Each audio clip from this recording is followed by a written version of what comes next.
is to make the kind of film that A, would be a very honest representation of what we do, and also a film that would hopefully appeal to people who aren't just fans of the group, you know. We didn't want to resort to the cliches that happen in so many rock or pop films, you know. And that's something we knew more really what we wanted to avoid rather than what we wanted to get. We needed to make a live film because the lights were so good and everything like that, but we didn't want a sort of a standard live film. We wanted to get an idea of this travelling across the country, but as Chris said earlier, we were actually flying, and so that wasn't very interesting to film our travelling, you know. So we wanted to get other people travelling in a more interesting way, driving across the country and try and get a bit of a look at America as you're travelling across, you know, small town America, if you like.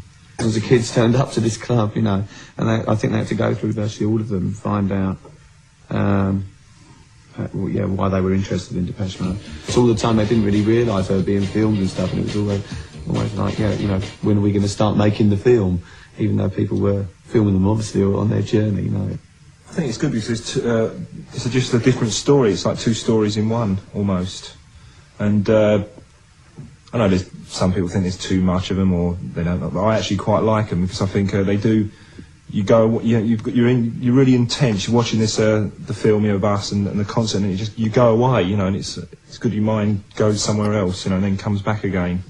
I thought it was a terrible idea in the beginning. I mean, not necessarily a terrible idea, but I could see it getting larger and larger. They were going to have multiple buses leaving from different parts of the United States, converging on Pasadena.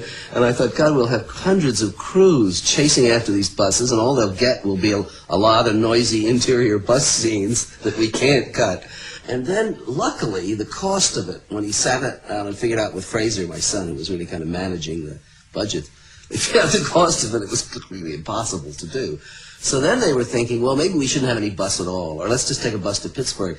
But by then I kind of got intrigued by these kids that had been selected by some weird fashion that I still don't quite understand.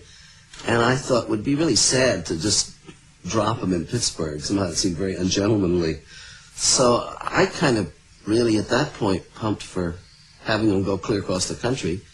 In the end, I think I liked the kids very much on the bus, and I don't know, they're a source of a lot of very funny, strange incidents, like when the one guy, Chris, goes home. Then we thought, well, if we could do something special, you know, not just be a general gig on the tour or various gigs, and so then when the idea of the Rose Bowl came up, it seemed right to do everything, like film it and everything, because it's such a special event, you know. I mean, it's something for us to be proud of forever, you know. I mean, it was, I'm sure it'll go down as one of the most important things that's happened in our career, you know. It actually works best. It's really, the whole thing is captured, the whole atmosphere of the concert. The part when that girl is all screaming during Blasphemous Rumours, I think is another highlight. That's frightening, I think. Frightening. Obsessed with the whole thing, and as Dave pointed out, it was quite unusual that got captured with sound recording and her. And it was all realistic, you know. It's like it's staged, but it's obviously not, you know. It's very special, that moment. There's lots of nice things, you know. I think it's, you know, yeah, those sort of things when you've really got the energy between the band and the audience and band, you know. You can only get it in that sort of moment, you know, where you really see how obsessive the whole thing is, how we get the energy from them and they get it from us as well. You know what you said earlier? I mean, you guys can't take the camera out. You know the camera's there and it's taking pictures of you. You know that. Yeah, I mean, but at the same time, it doesn't matter to you. You see through it. In the film, it's so good that because in the beginning, you know, when you said we was a bit nervous of you at first, it wasn't because of the cameras as such. It was because you weren't. It was true. You weren't a member of a stranger. But in the end, when it shows in the film, you're there. You're part of the team. That camera which you've got there is just. It could be a limb. That's when, to me, filming is absolutely coming right out of your gut. Yeah, because you're going to you're seeing that, you know, I'm talking to you, obviously. You don't have to think what you're doing. You just do the right thing. And I like when the film gets on that level.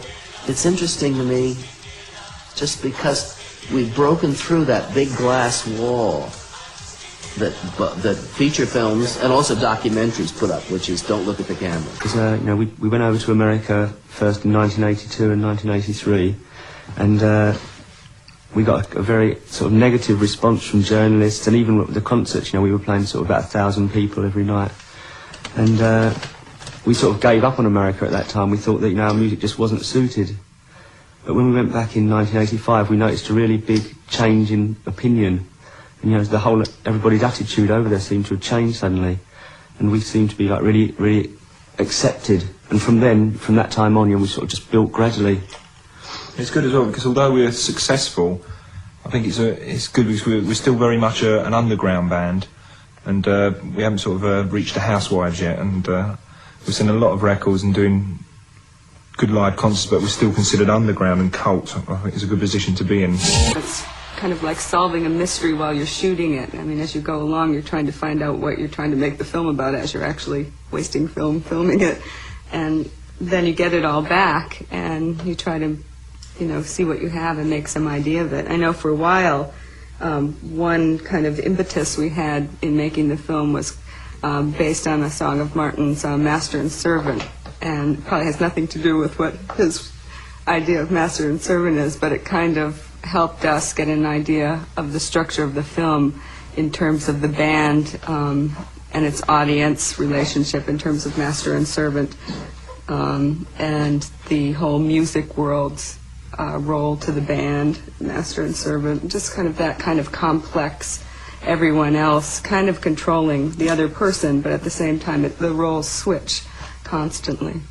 And so we used that as a vehicle for a while, and I don't know, I mean, we have only watched it twice. The thing is, the process of editing, which is not unlike the process of shooting, except you're using a different equipment, but it's kind of a sketching thing in which periodically, for some reason, you need to give it a certain kind of shape, even though in the end, you're fairly sure it won't be that way. You might not even have that material in the final film. But it helps you figure out what you don't want to do as much as what you do. And you need to keep, because you really don't know what you're doing. And the thing that was most helpful to me personally in working with the band was, for whatever reasons, their willingness to stand back and let us muck around and not know what we were doing and not kind of call us up and say, wait a minute, you guys are supposed to know what you're doing, what are you doing?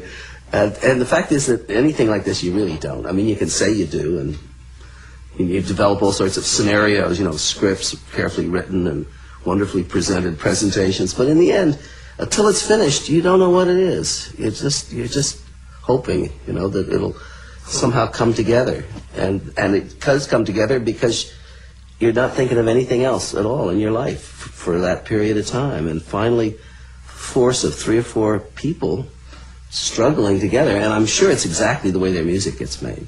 I mean, I know it is, because we found ourselves doing the same thing in the film that we saw being done in their music. I mean, their music was also a big influence on how we edited the film, because we found their music is very layered, and we really wanted to try to show that complexity, because it's something that you don't really necessarily notice if you just listen to the music, but it's something you can kind of visually point out in film. And we tried to do that when we cut the music portions of the film, and then we kind of found ourselves layering the rest of the film in a kind of similar way. It's like you're chiseling a president's face on the side of a mountain. You know, you've got a nose and an ear, and they're all roughly where they should be, but you have no idea what it looks like. And you need the distancing that watching it with an audience gives you.